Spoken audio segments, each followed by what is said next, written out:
Salam alaikum wa rahmatullah, mon frère. Il faut que tu sois plus gentil avec toi-même. Essaye de ne pas employer des mots si durs envers toi-même. Des mots qui ne plaisent pas à Allah Azawajal. Et je comprends ton sentiment, mais si tu as l'habitude de prier Fajr à l'heure et que ça arrive rarement, que tu n'as pas réussi à te réveiller à l'heure pour prier Fajr, alors ne t'énerve pas contre toi directement. Dis Alhamdulillah, mon Seigneur m'a accordé plus de repos.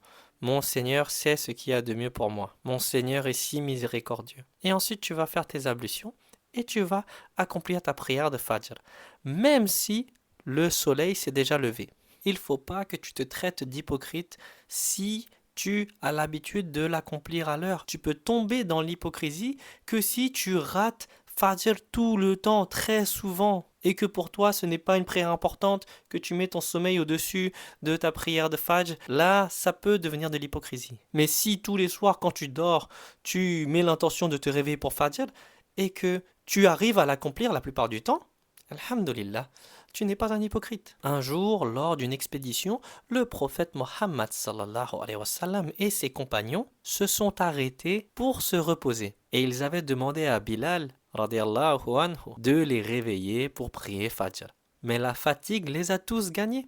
Et même Bilal s'est endormi. Et donc ils se sont réveillés que après le shuruq, que après le lever du soleil. Et quand le prophète Mohammed sallallahu alayhi wa sallam s'est réveillé, il n'a pas blâmé qui que ce soit, il n'a pas insulté qui que ce soit, il n'a pas fait de reproche à qui que ce soit, ni à ses compagnons, ni à lui-même. Il a dit, ce n'est pas une négligence de votre part, mais c'est Allah qui a retenu vos âmes. Puis, il a tout simplement ordonné qu'ils se déplacent de cet endroit et ensuite ils ont accompli la prière du Fajr, Qada Fajr, donc prière de Fajr rattrapée. Et donc, on apprend dans cette histoire que rater Fajr n'est pas de l'hypocrisie si cela arrive rarement. La bonne réaction, c'est de la rattraper immédiatement, dès qu'on se réveille, peu importe l'heure. Il ne faut pas s'insulter soi-même, se traiter soi-même d'hypocrite ou se détester est une ruse de Shaitan pour plonger le croyant dans le désespoir. Au contraire, il faut remercier Allah pour le repos qu'il nous a accordé, car Allah sait mieux.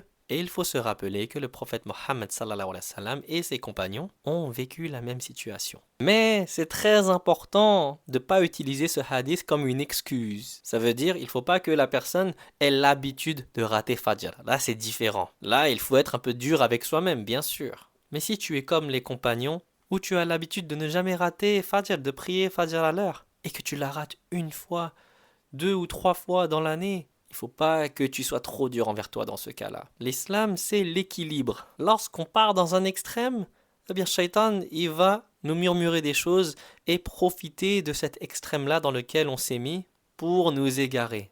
Par exemple, l'extrême d'être trop dur envers soi-même dans la religion, alors que habituellement on est droit dans notre religion, on accomplit nos obligations, on fait nos prières à l'heure et ainsi de suite. Dans ce cas-là, il ne faut pas être trop dur envers soi-même dans la religion, parce que Shaitan va jouer avec cet extrême. Et dans l'autre cas, l'autre extrême, ça serait de prendre les obligations qu'Allah nous a données à la légère, de ne pas prier à l'heure, de ne même pas faire ses 5 prières tous les jours, de banaliser les péchés, et ainsi de suite.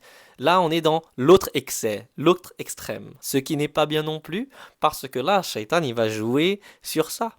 Il y a des gens qui commettent des péchés sans jamais se repentir, et ils vont juste se dire ah, là, il est pardonneur, là, il est miséricordieux. Ils vont prendre ces attributs d'Allah pour acquis. Ils vont même pas craindre Allah. Ils vont pas craindre le châtiment d'Allah. Ils vont pas craindre l'enfer. Alors là, c'est un autre extrême. Et donc, lorsqu'on est dans cet extrême-là, eh bien, on doit être plus dur avec nous-mêmes. Et il faut trouver le juste milieu. C'est pour ça que Allah, dans le Coran, lorsqu'il nous parle de l'enfer, juste après, il nous parle du paradis. C'est équilibré. À chaque fois, c'est équilibré. Donc, il ne faut jamais désespérer de la miséricorde d'Allah, mais il ne faut jamais également la prendre pour acquise. Le croyant doit vivre d'une manière saine, dans le juste milieu, avec d'un côté de l'espoir en la miséricorde d'Allah et de l'autre côté de la crainte du châtiment d'Allah. Et avec cet bel équilibre, eh bien, le musulman, il va pouvoir avoir de l'amour pour Allah. Un amour qui sera juste, qui sera équilibré.